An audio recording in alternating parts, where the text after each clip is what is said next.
سیدنا موسیٰ علیہ السلام کے پاس ایک نوجوان آیا اور درخواست کی، اے اللہ کے نبی، میں نے سنا ہے کہ آپ تمام حیوانات کی بولیاں جانتے ہیں، اور جب یہی جانور آپس میں باتیں کرتے ہیں تو آپ ان کی باتوں کا مطلب خوب سمجھتے ہیں۔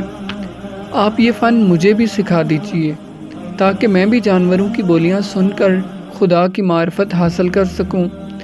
سیدنا موسیٰ علیہ السلام نے اپنے نور بصارت سے اس نوجوان کے ذہن میں چھپی اصل بات دیکھ لی اور اس سے کہا، اس خیال خام سے باز رہ، اس میں بے شمار خطرے ہیں۔ جانوروں کی بولیاں سیکھ کر خدا کی معرفت حاصل نہیں ہوتی، اس کے لیے خدا سے رجوع کرنا پڑتا ہے۔ حضرت موسیٰ علیہ السلام نے اس نوجوان کو بہت سمجھایا، لیکن انسان کی فطرت ہے، اسے جس کام سے منع کیا جائے وہ کرتا ہے۔ اس نے حضرت موسیٰ علیہ السلام کی بہت منت سماجت کی۔ حضرت موسیٰ علیہ السلام نے بارگاہ خداوندی میں عرض کی، یا الہی، تو بے نیاز ہے۔ ایسا معلوم ہوتا ہے کہ اس نوجوان کی عقل خرد کو شیطان مردود نے اپنا کھلونا بنا لیا۔ تو ہی بتا میں کیا کروں؟ اگر اسے جانوروں کی بولیاں سکھا دوں تو یہ بات اس کے حق میں ٹھیک نہ ہوگی، اور اگر نہ سکھاؤں تو اس کا دل صدمے سے چور ہوتا ہے۔ حق تعالیٰ نے حکم دیا، اے موسیٰ، تو اس نوجوان کی خوشی پوری کر، کیونکہ ہماری سنت ہے کہ ہم کسی کی دعا رد نہیں کرتے۔ یہ حکم پانے کے باوجود حضرت موسیٰ علیہ السلام نے سوچا کہ ایک بار پھر اس نوجوان کو اس خیال سے باز رکھنے کی کوشش کروں۔ چنانچہ حضرت موسیٰ علیہ السلام نے اس کو نہایت شیریں اور نرم لہجے میں سمجھایا، خدا نے اجازت تو فرما دی ہے، اب تیری مراد خود بخود پوری ہو جائے گی، لیکن تیرے حق میں بہتر ہے کہ یہ خیال ذہن سے نکال دے اور خدا سے ڈر، کیونکہ یہ پٹی شیطان نے تجھے پڑھائی ہے۔ مجھے یقین ہے کہ تو سینکڑوں آفتوں میں پھنس جائے گا۔ اس بات نے اس نوجوان پر صرف اتنا اثر کیا کہ وہ کہنے لگا، بہت بہتر، میں تمام جانوروں کی بولی سیکھنے کے خیال کو درگزر کرتا ہوں، لیکن کم از کم 2 جانوروں کی بولیاں ضرور سکھا دیجیے۔ ایک اس کتے کی بولی جو میرے مکان کے دروازے پر پہرا دیتا ہے، اور دوسری اس مرغ کی بولی جو میرے گھر میں پلا ہوا ہے۔ بس میرے لیے ان 2 جانوروں کی بولی سمجھ لینا بہت ہے۔ سیدنا موسیٰ علیہ السلام نے فرمایا، اچھا جا، آج سے ان دونوں حیوانوں کی بولی کا فن میں نے خدا کے حکم سے تجھ کو عطا کر دیا ہے۔ وہ نوجوان خوش خوش گھر آیا اور اگلے روز پالتو جانوروں کی باتیں سننے کے لیے دروازے کے قریب کھڑا ہو گیا۔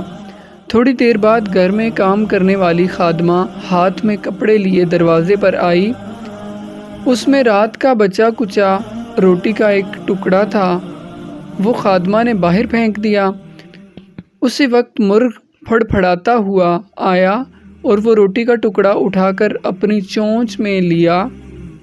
پہرا دینے والے کتے نے دیکھ کر مرغ سے کہا، یار تو بڑا لالچی ہے، دانہ چگ کر اپنا پیٹ بھر سکتا ہے، باسی روٹی کا یہ ٹکڑا ہمارے حصے کا تھا، وہ بھی تم نے اچک لیا۔ مرغ نے کتے کا شکوہ سن کر جواب میں کہا، اس باسی روٹی کا رنج نہ کر، صبر سے کام لے، خدا نے تمہارے لیے بہترین نعمت مقرر کی ہے۔ کل ہمارے مالک کا چہیتا گھوڑا مرنے والا ہے، اس کا گوشت خوب پیٹ بھر کر کھانا، یوں خدا تجھے بے کوشش اور بے مشقت رزق عطا کرے گا۔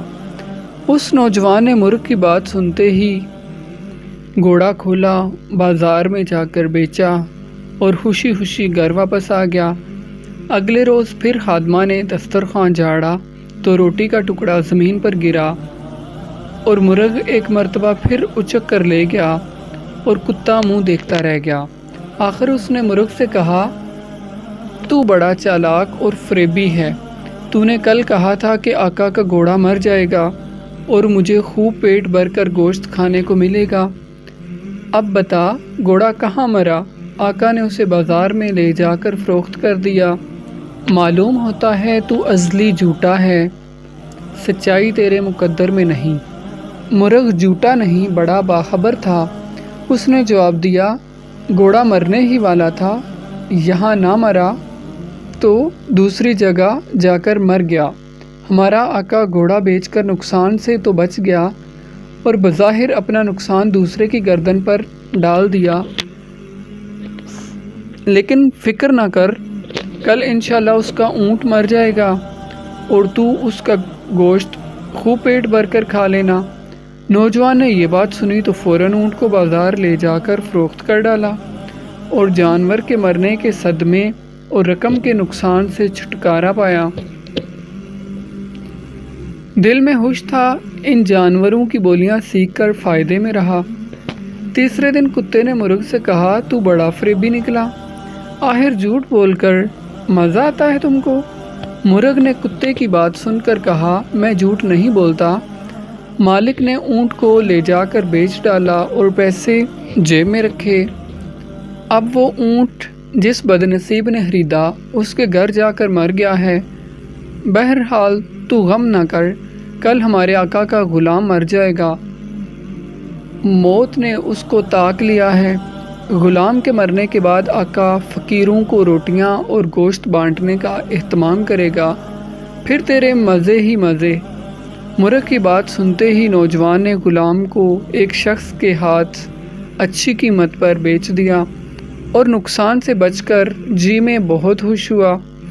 اس نے دل میں کہا، خدا کا شکر ہے، اس نے مجھے 3 حادثوں سے بال بال بچا لیا۔ اگر کتے اور مرغ کی بولیاں مجھے نہ آتیں تو باری باری نقصان اٹھانا پڑتا۔ چوتھے دن کتے نے لال پیلی آنکھیں نکال کر مرغ سے کہا، تو جھوٹوں کا بادشاہ ہے، تو نے یہ بھی سوچا تیری یہ دروغی کب تک چلے گی؟ تو کہتا تھا غلام مر جائے گا، غلام کہاں مرا؟ مرغ نے جواب دیا، بخدا میں نے سچ کہا تھا، آقا اگر اس غلام کو نہ بیچتا تو وہ اس مکان میں مرتا۔ بہرحال جس نے اسے خریدا وہ اپنے نصیب کو رو رہا ہوگا، لیکن اب تو خوش ہو کہ خود ہمارے آقا کی باری آ گئی ہے، کل یقیناً ہمارا آقا مر جائے گا۔ اب دیکھتا ہوں کہ وہ اپنے آپ کو موت کے فرشتے سے کیوں کر بچائے گا۔ کاش وہ بے وقوف اتنا سمجھتا کہ ایک نقصان سینکڑوں نقصانوں کا صدقہ ہوتا ہے۔ یاد رکھ، جسم و مال کا ضیاع ہونا جان کا صدقہ ہے۔